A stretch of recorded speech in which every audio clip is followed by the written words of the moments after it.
প্রতিটা জিনিসেরই একটা নির্দিষ্ট দিন কাল সময় আছে। ওই দিন কাল সময়টা পেরিয়ে গেলে ওটা হয়ে যায় মূল্যহীন। আসসালামু আলাইকুম, সবার কি অবস্থা? আমি জিন্নাত ফারিহা, আমার পেজ নাম হচ্ছে জিফাত। এই দিনটা ছিল 2024 সালের শেষ দিন, অর্থাৎ 31শে ডিসেম্বর। আমার অনেক অনেক বেশি শখ ছিল যে আমি সূর্য উদয়টা দেখবো, আর ওই কারণে ওই দিন সারা রাত একটুও ঘুমাই নাই, শুধু যেন সূর্য উদয়টা মিস না হয়ে যায়। কিন্তু দুঃখের বিষয় হলো আমি সূর্য উদয়টা দেখতে পারি নাই এত এত কষ্ট করেও।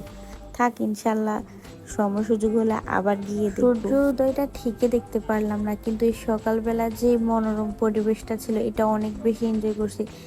এত বেশি ভালো লাগছে, মানে কি আর বলবো, মানে এত স্নিগ্ধতা কাজ করছে। আমার তো ইচ্ছে করতেছিল না ওইখান থেকে আসতে, আর শুধু এটাই মনে হচ্ছিল যেন এই সময়টা এখানেই থেমে যায়, এখানে আমরা আরো কিছু সময় কাটাই, এই মুহূর্তগুলো আরো কিছুক্ষণ কাটাই। কিন্তু সময় তো যে দ্রুত চলে যাচ্ছিল, মানে চোখের পলকে মনে হয় যে এই সকাল বেলাটা চলে গেছে। কক্সবাজার যাবো আর এই টাইপের ভিডিও করবো না, তা কি করে হয়? এখন যে কফিটা দেখবেন, এটা ছিল মুতের পানি থেকেও বৃষ্টি, দেখতে এত বৃষ্টি ছিল, খেতে তো মনে হয় আরো জঘন্য ছিল। আমি খাই নাই, রিফাত খাইছিল। আমার এখনো মনে আছে, রিফাত এক চুমুক দিয়ে বলছি, পারি দেখো এগুলা একদম দেখতে মুতের পানির মতো, কি বিশ্রী।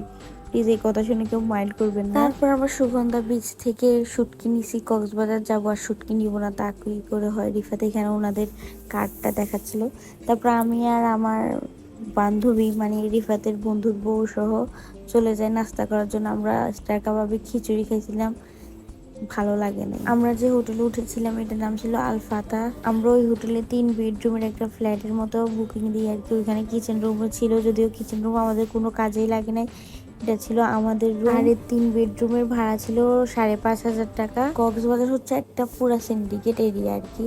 ওখানে হোটেলের রুম খালি থাকলেও কিন্তু আপনাকে দিবে না, আপনি যেন বেশি দাম দিয়ে নেন তারা ওই ব্যবস্থাই করবে। কি একটা বাজে অবস্থা, তাই না? তারপর আমরা দুপুরবেলা খাওয়ার জন্য চলে যাই পালংকিতে। পালংকির রিভিউ আমি আলাদাভাবে দিব, এই ভিডিওতে কিছু বলবো না। কক্সবাজারের প্রাকৃতিক দৃশ্যগুলো এত সুন্দর, মানে আল্লাহর কুদরত যে কত সুন্দর, কত নিয়ামত, সেটা কক্সবাজার দেখলেই বোঝা যায়। আসলে বিদেশের কথা আমি জানি না, আমি কখনো যাইনি, কিন্তু আমাদের দেশে কক্সবাজার এত সুন্দর, মানে প্রাকৃতিক পরিবেশগুলা মাশাআল্লাহ। পালংকিতে ঢুকলে যে ভিউটা পাওয়া যায় এটা অনেক বেশি সুন্দর। যে ফুল গাছগুলো আছে না, ওইগুলোর সাথে ছবি তুললে এত সুন্দর আসে। ওই দিন আমরা সবাই অনেক অনেক বেশি ক্ষুধার্ত ছিলাম, কারণ আমরা সকালবেলা নাস্তা করছি আর আমরা রওনা দিছি 3টার দিকে নাকি 2:30টার দিকে।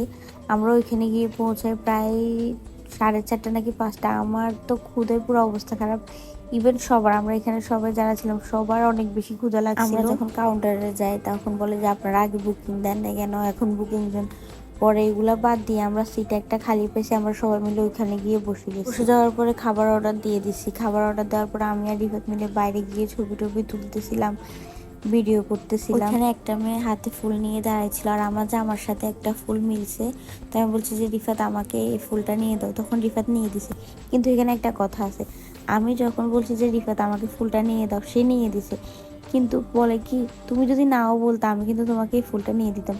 ডাহা একটা মিথ্যা কথা। তারপর আমাদের খাবার চলে আসছে, খাবার দেখে আমি অনেক এক্সাইটেড ছিলাম, কিন্তু খাবার খাওয়ার পর আমার এক্সাইটেড ফুস করে চলে গেছে। আর খাবার খাওয়ার পর আমার রিয়াকশনের ভিডিওটা তো সবাই দেখছেন যে কি রিয়াকশন হয়েছে আমার। আমরা পালংকি থেকে খাওয়া দাওয়া শেষ করে আমরা চলে আসি হোটেলে। হোটেলকে টাটা বাই বাই করার পর কক্সবাজারকে টাটা বাই বাই করে দিই। এরপর আমার ফোনটা যে আমি রিফাতের কাছে দিছি, এবার আমার ফোনটা কি আছে না হারাই গেছে, আমি আর একটাবার ফোনের কথা জিজ্ঞেস করি নাই, কারণ আমার মনের মধ্যে তো ভয় ঢুকে গেছিল যে আমি যদি আবার বমি করি। সে যারা বমি করে তারাই জানে তাদের অবস্থা কিরকম খারাপ হয়। আচ্ছা যাই হোক, ব্লগটা কেমন লাগছে অবশ্যই সবাই জানাবেন, ভুল ত্রুটি হলে ক্ষমা সুন্দর দৃষ্টিতে দেখবেন। আর অবশ্যই ব্লগটা লাইক, কমেন্ট এবং শেয়ার করে দিবেন। আর এটা ছিল কক্সবাজার ট্যুরের লাস্ট পার্ট। আল্লাহ হাফিজ।